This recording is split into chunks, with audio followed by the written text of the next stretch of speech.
ada dosa yang hubungannya dengan sesama. Nah, ada dua macam dosa itu. Dosa yang hubungannya hanya dengan Allah Subhanahu wa taala dan dosa yang hubungannya dengan sesama. Kalau dosa yang hubungannya hanya dengan Allah Subhanahu wa taala, kata Imam Ghazali sebagaimana juga yang disebutkan oleh Syekh Abdul Qadir Al-Jilani, itu syaratnya ada 3. Kalau taubat kita pengen dihitung dengan taubat nasuha. Yang pertama, an-nadam, menyesal atas dosa-dosa yang kita lakukan. Jadi syarat pertama kita taubat, yang pertama harus nyesal atas perbuatan dosa yang kita lakukan. Jangan kadang-kadang ada orang yang berbuat dosa tapi nggak ada rasa penyesalan sama sekali. Kadang-kadang malah orang sekarang bangga sama dosa yang dia lakukan. Contohnya bagaimana? Contohnya padahal Allah udah tutup aib-aibnya.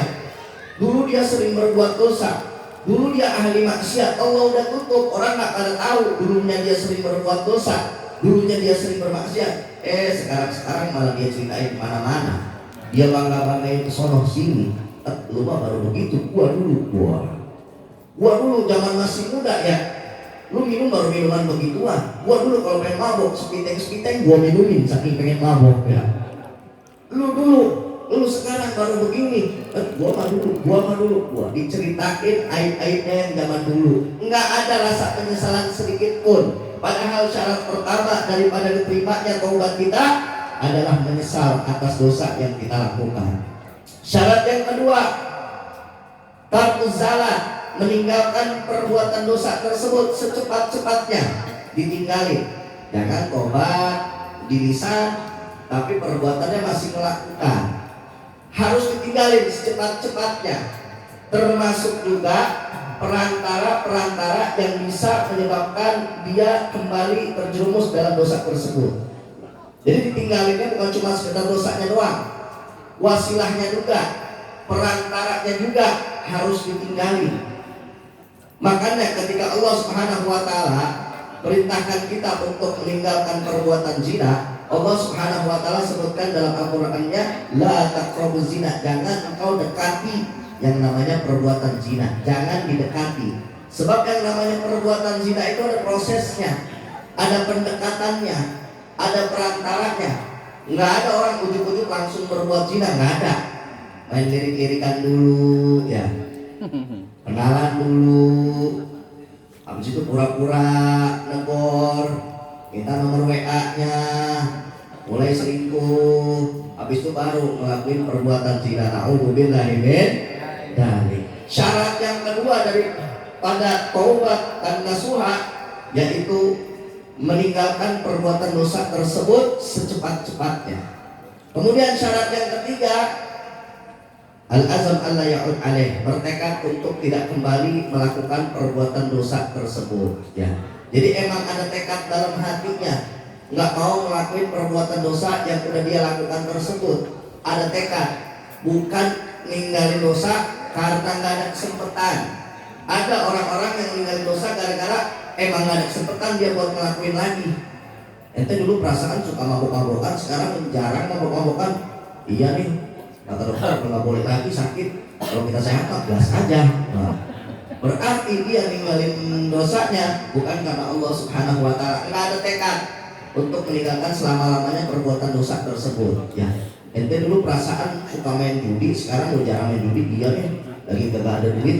Kalau ada duit bilang ayo aja. Nah, berarti orang yang tidak ada tekad untuk meninggalkan perbuatan dosa selama-lamanya, syarat taubat yang ketiga tidak dia laksanakan, maka taubatnya tersebut tidak dianggap taubatan nasuha. Na'udzubillahi min dzalik. Nah, itu kalau dosa yang kaitannya dengan Allah Subhanahu wa taala, syaratnya cuma 3. Yang pertama menyesal, yang kedua meninggalkan perbuatan dosa tersebut secepat-cepatnya, dan yang ketiga bertekad untuk tidak kembali melakukan perbuatan dosa tersebut. Sedangkan kalau dosanya itu ada kaitannya dengan orang lain, ngambil hak orang lain, ngedolimin orang lain, bikin sakit hati orang lain, maka ditambah satu syarat lagi, yaitu minta halal orang yang bersangkutan, minta ridho orang yang bersangkutan, minta keikhlasannya orang yang bersangkutan. Sampai kapanpun Kalau orang yang bersangkutan nggak maafin, maka dosa kita akan terus ada. Na'udzubillahi min dzalik. Makanya para ulama-ulama kita mempelopori tradisi halal bihalal ini, memanfaatkan momen ya yang tadinya mungkin selama ini ada perkataan, ada perbuatan, ada tingkah laku baik sengaja ataupun tidak sengaja yang tidak disenangi oleh keluarga, oleh tetangga ataupun siapapun. Di momen halal bihalal ini agar bisa saling menghalalkan, agar bisa saling mengikhlaskan, agar bisa saling meridhoi, sehingga insya Allah nanti dosa-dosa kita bakal diampuni oleh Allah Subhanahu wa ta'ala. Sebab juga Nabi Shallallahu Alaihi Wasallam beliau menyampaikan bahwa ketika beliau ingin berkhutbah pernah didatangi sama malaikat Jibril. Man adraka Ramadan falahu aqadahullah au kama qala. Barang siapa yang dia nuntutin bulan Ramadan, dia sampai ke bulan Ramadan, ngalamin bulan Ramadan, tapi dosa-dosanya gak diampunin sama Allah Subhanahu wa ta'ala, maka orang tersebut bakal dijauhin dari Allah Subhanahu wa ta'ala. Na'udzubillahi min dzalik. Makanya diadakan momen halal bihalal ini agar kita saling menghalalkan, agar kita saling mengikhlaskan, agar kita saling meridhoi. Mungkin ada kesalahan-kesalahan yang selama ini baik disengaja maupun tidak disengaja, sehingga insya Allah dengan perantara halal bihalal seperti ini dosa-dosa kita akan diampuni oleh Allah Subhanahu wa ta'ala. Karena kalau kita datang satu persatu ke tetangga kita, ke keluarga kita, susah. Kadang waktunya nggak ketemu. Kita lagi datang ke rumahnya, orangnya lagi kondangan, ya. Datang ke rumahnya, dia lagi mancing kadang-kadang ya. Mancing nggak pulang-pulang, lama banget kita tungguin ya. Makanya diadakan halal bihalal biar kita kumpul semua, biar kita bertemu semua, sehingga kita bisa saling memaklumi, bisa saling meridhoi, bisa saling menghalalkan atas segala kekhilafan dan kesalahan yang selama ini dilakukan baik sengaja ataupun tidak disengaja, insya Allah. Nah, sekaligus kita kumpul di sini juga untuk memperingati haul daripada orang tua Sahibul Bait yang ke berapa tadi itu? 35 katanya ya. Nah, ini bukti bahwa keluarga tetap berbakti kepada orang tuanya. Walaupun sudah 30 tahun lebih, tapi masih tetap didoakan. Karena memang kewajiban kita sebagai anak tidak terputus walaupun orang tua kita telah wafat. Kewajiban kita sebagai anak untuk berbakti kepada kedua orang tua kita, baik mereka masih hidup ataupun mereka telah wafat, tetap terbebani terhadap kita sebagai anak-anaknya sampai kapanpun. Dan alhamdulillah kita kumpul di sini, ini contoh untuk kita semua. Yang orang tuanya masih ada, jangan sampai disia-siakan. Yang orang tuanya telah wafat, doakan. Sebab mereka orang-orang yang telah wafat, mereka menunggu doa-doa dari kita. Mal mayyit fi qabr kal gharib al mutabawwid. Orang yang wafat, yang meninggal dunia itu di dalam kuburnya seperti orang yang lagi tenggelam. Orang lagi tenggelam pasti ngarepin bantuan. Orang kalau udah pengen kelelep nih, dikasih duit, kira-kira mau apa enggak? Enggak mau.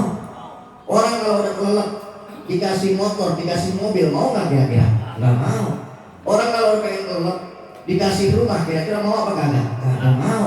Yang mereka mau pertolongan. Begitu juga orang yang telah wafat. Mereka menginginkan doa-doa kita, menginginkan doa-doa kita dan amal-amal kita yang kita perbuat yang masih hidup.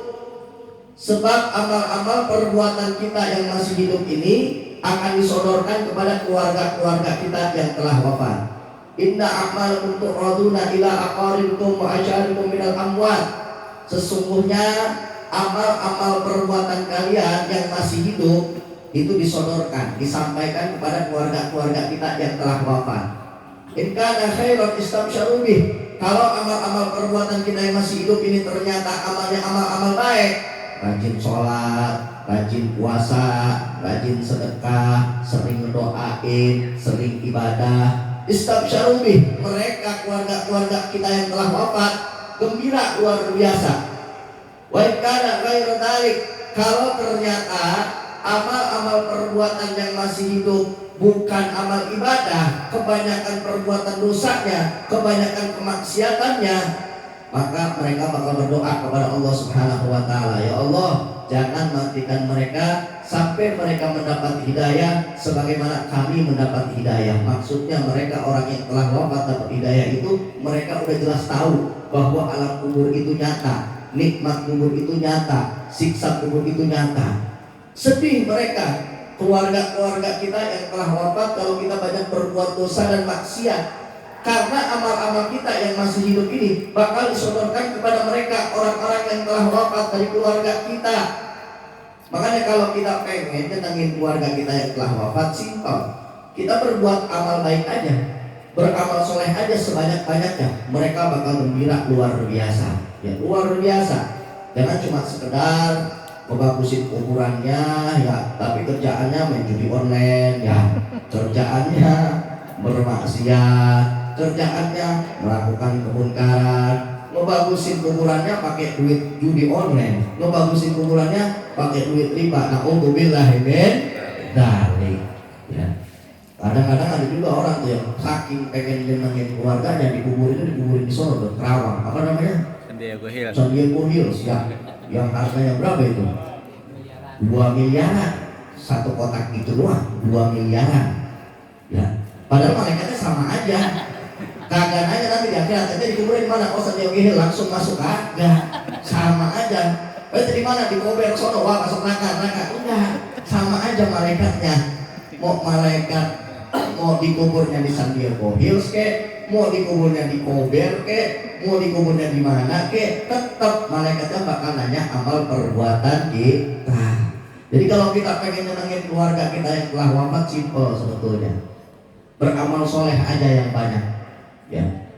Kita banyak ibadah aja, kita taat kepada Allah Subhanahu wa taala aja, termasuk juga kita mendoakan mereka, termasuk juga kita ngadain acara-acara semacam ini termasuk bakti kita kepada keluarga-keluarga kita yang telah wafat. Ya, makanya mudah-mudahan dengan kumpulnya kita pada malam hari ini di acara yang mulia ini, Allah Subhanahu wa taala berikan taufik dan hidayah kepada kita semua, dan mudah-mudahan apa yang tadi telah kita baca dari awal sampai akhir diterima oleh Allah Subhanahu wa taala dan disampaikan pahalanya kepada almarhum dan almarhumah, sehingga Allah Subhanahu wa taala angkat derajatnya, Allah Subhanahu wa taala ampuni dosa dan kesalahannya, dan mudah-mudahan kuburnya dijadikan raudhah min riyadil jannah, dan mudah-mudahan orang tua kita, keluarga kita yang telah wafat pun Allah Subhanahu wa taala angkat derajatnya, Allah Subhanahu wa taala ampuni dosa dan kesalahannya, dan dijadikan kuburnya raudhah min riyadil jannah ala hadhihi niyyah wa ala kulli niyatin shalihah wa ila hadratin Nabi Muhammad sallallahu alaihi wasallam. Al-Fatihah.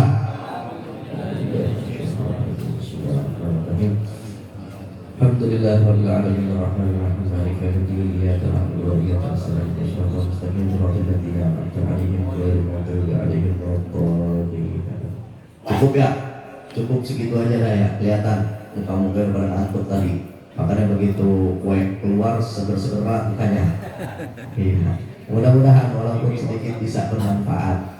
Mudah-mudahan apa yang tadi disampaikan bisa dipahami, bisa dimengerti, dan bisa kita amalkan dalam kehidupan kita sehari-hari. Amin ya rabbal alamin. Hadani Allah wa iyyakum ila shiratal mustaqim. Wallahu muwaffiq ila aqwamit thoriq. Assalamualaikum warahmatullahi wabarakatuh.